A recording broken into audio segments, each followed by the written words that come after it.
Azure Expert MSP. Yep. If you're not familiar with Azure Expert MSP, it is a stamp of approval from Microsoft, strenuous assessment that we were able to go through here at Summit 7.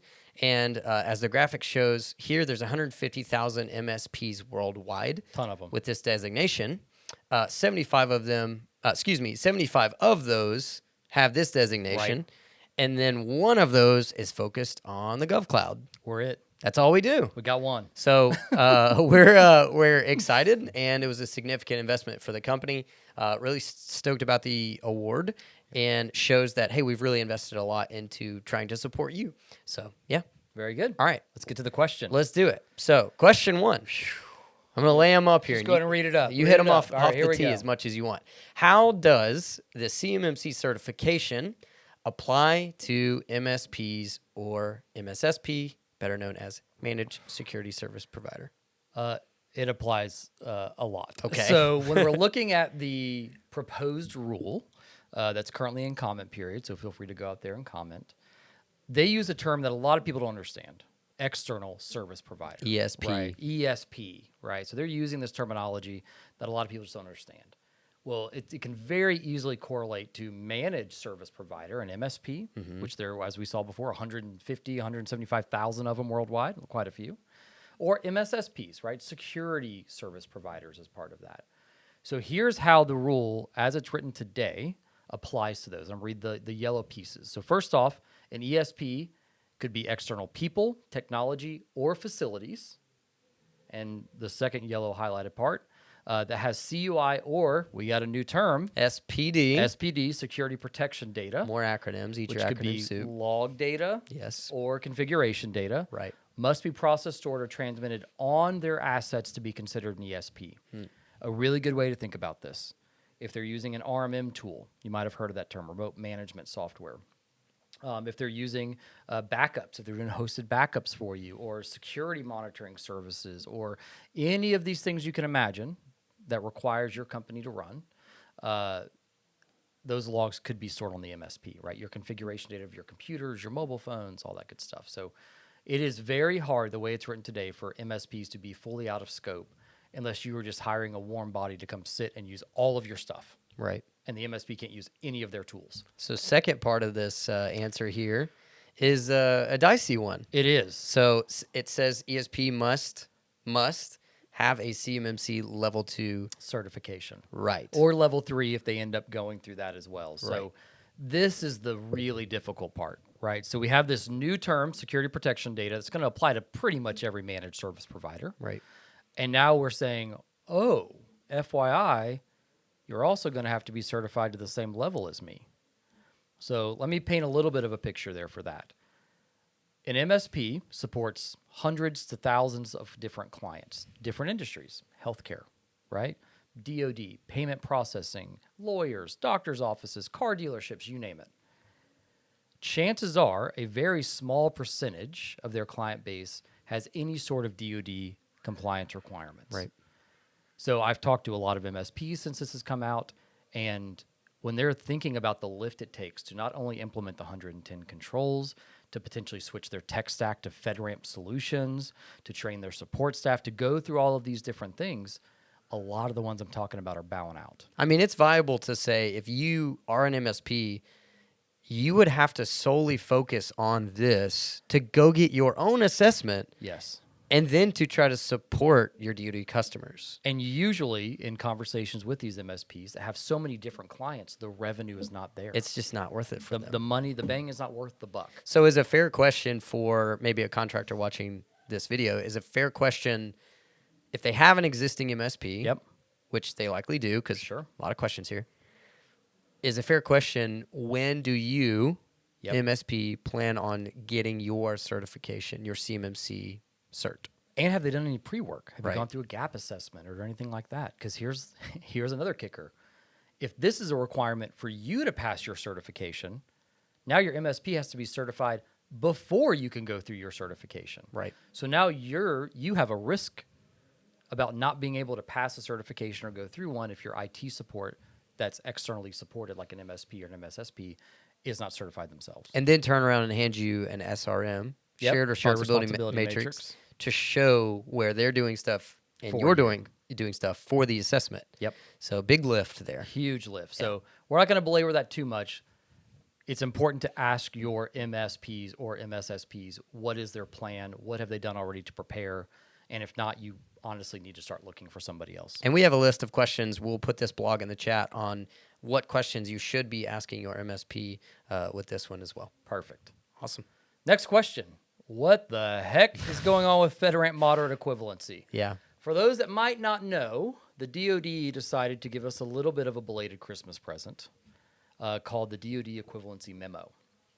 This memo, which went into effect immediately, clarifies a little nuance of a clause called DFARS 7012 that says you can pick a FedRAMP Moderate cloud provider. Think of like Microsoft or AWS or Google, or you can do something called FedRAMP Moderate Equivalent. However, the DoD left off a little something in the sense that they haven't defined it since 2016. Classic. So a lot of companies have, what's the best way to say this, surmised what this equivalency actually means. Yeah.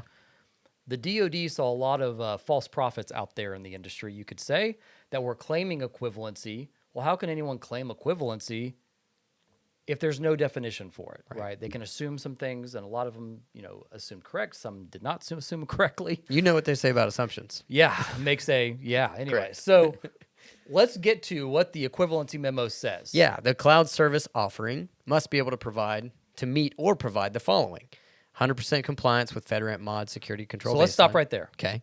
This is saying you can't have a POAM. Yes. You can't have a to-do list. Right. If you go through a formal FedRAMP process, you can have these things. Right.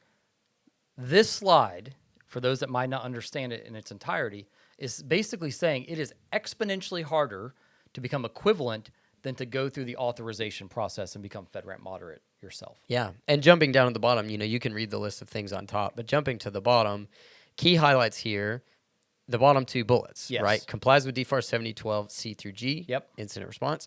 And then the contractor, so the client, Yep. acts This is you, by the way. as approver for the use of the cloud service offering for their organization, and Here's the hard part. confirms that they have an incident response plan and are following it.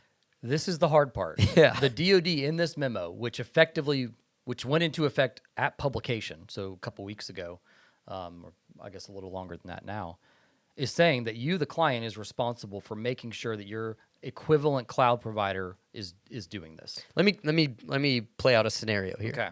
Get this straight. You're using a tool, Okay. service, product Sure.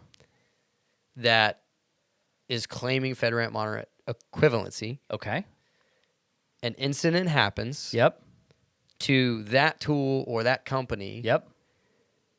You, as the client that uses that thing, you're now responsible for letting the DoD know Yeah. what happened. You are acting as that entity now, making sure that they're following those practices and checking in that they're following it. I mean, you're going to have to review a lot of their documentation. You're going to have to review and get in the weeds with them versus going through an authorized provider that checks those boxes for you, not only on the FedRAMP side, but DFARS 7012 C through G, because there is a little nuance there as well. So long story short, there is more risk to the client in doing this because now you're responsible for if your equivalent provider is not doing their job. Right.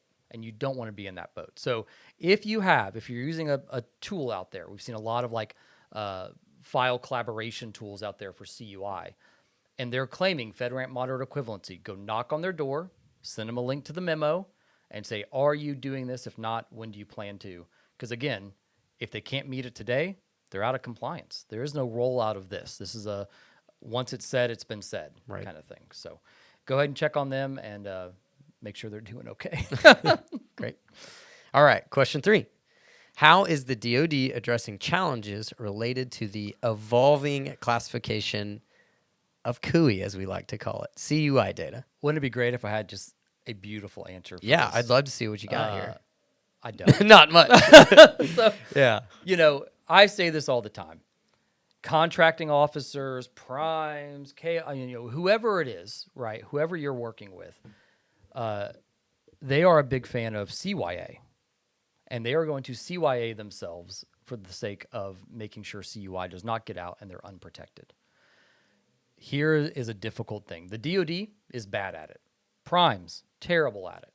But the primes are the one that most of you are working with today.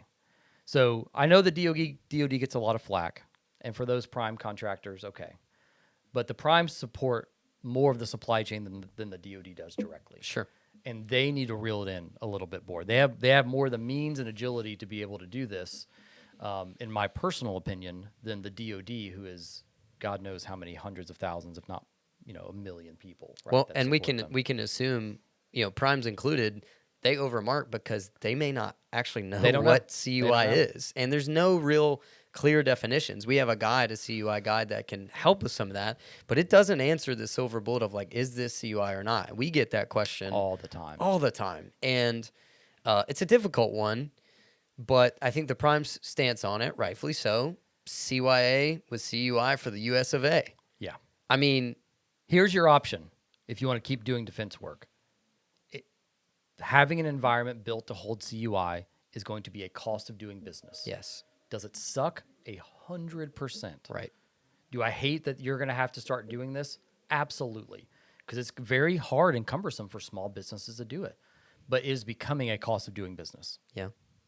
Very difficult to say. But yes, everyone's bad at CUI, and you are at the bottom of that chain in a lot of cases. And that is a terrible place to be. But if you want to keep the dollars coming in, you're going to have to do something. Yeah.